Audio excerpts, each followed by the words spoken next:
Hello everyone! God, it's been a really long time since I've talked to you. And it seems like every single time I start a vlog, I start by saying that it's been a long time since I've talked to you, but it really has this time. I think it's been probably over a month, because as you know, throughout October I've been releasing my 4-part Unnecessary Otter Unnecessary series, which I really hope you guys enjoyed.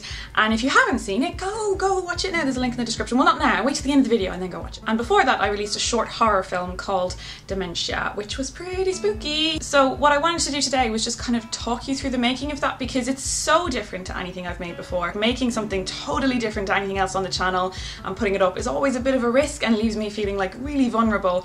So to get such positive feedback, such awesome comments and so many likes from you guys, it really is like really uplifting. So thank you so much for being so welcoming of all the different stuff that I do. So the reason Dementia is so different is because it just sort of came out of the blue. YouTube are running a competition in all the spaces around the world, which are LA, London, Tokyo and New York, where they built these really cool horror sets in conjunction with Legendary Entertainment and Guillermo del Toro. Pretty cool.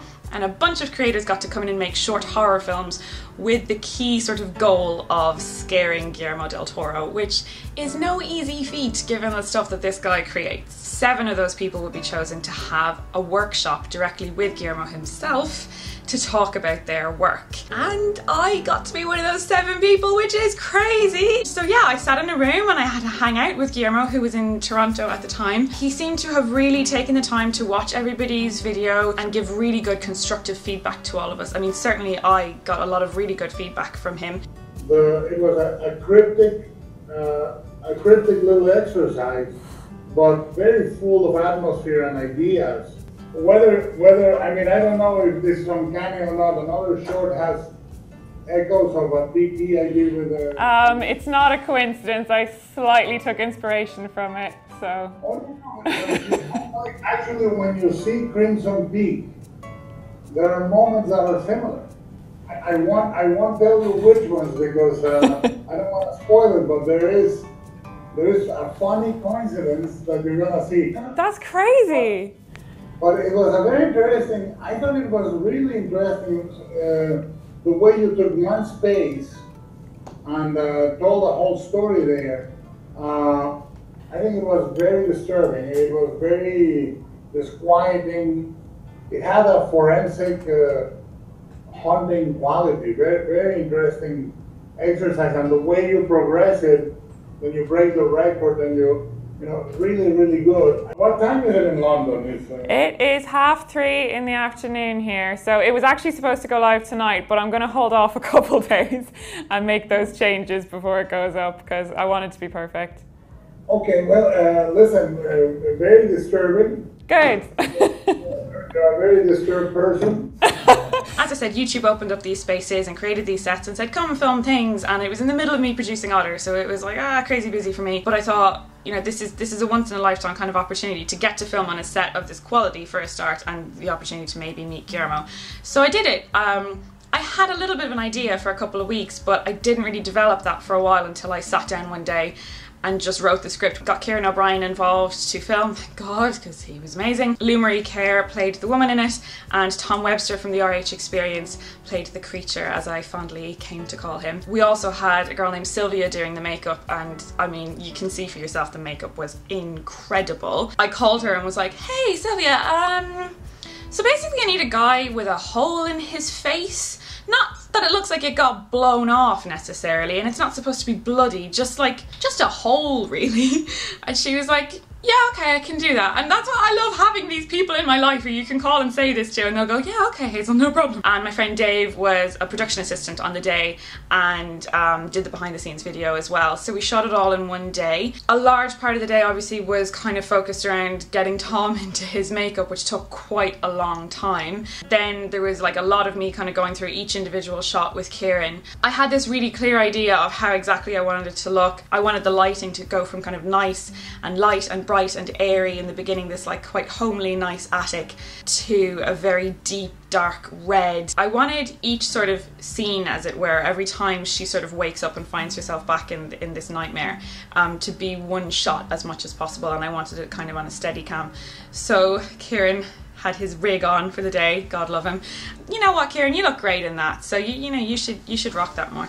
Dan Pugsley did the sound design, and he did a fabulous job. Sound design is so important, and I think we underestimate that a lot in movies in general, but particularly in horror. I gave him that song and told him the ways I kind of wanted to deteriorate in each scene, and I, you know, talked him through the kind of canned laughter from the audience and lots of different bits and bobs, but when he actually put it together, it just sounded incredible.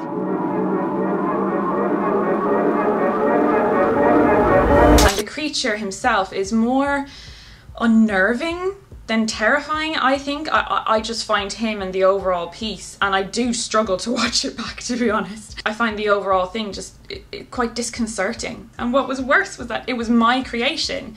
Like, I'd written stuff based on my deepest fears, and I'd put elements of my darkest nightmares into it, and then to actually see them performed as though on a stage in front of me was really weird. It was a really, really creepy experience. Safe.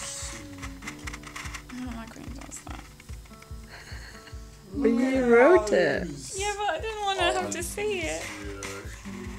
And I think a lot of people kind of rely very heavily on, you know, blood and gore when it comes to horror, but that's not at all what I wanted to do with this. I wanted it to be more of a psychological horror, not just someone having an arm hacked off, because in my opinion that's kind of easy to do. The more difficult stuff is really honing in on people's kind of deep down fears, as I call them. So there's like the surface fears that we deal with every day, you know, walking home late at night or crossing the road. There's this kind of like a fear of physical bodily harm, which I kind of feel as being quite on the surface. And then there's the deep down fears. They're the ones that are like still there even when you're in a safe, warm, comfortable environment. And for me, one of my biggest fears is growing old, losing my mind, losing the people that I love, becoming irrelevant, I guess, which is you know, kind of a weird word to use, but you know, coming to a point in your life when you're not really necessary anymore. Having watched a relative, and you know, someone I loved very much,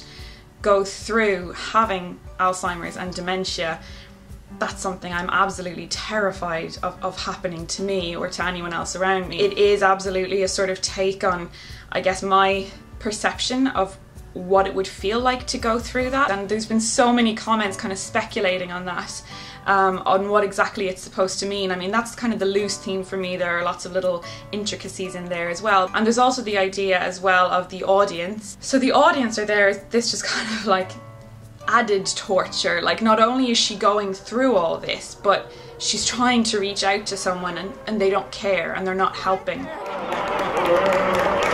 are you? Can anybody hear me?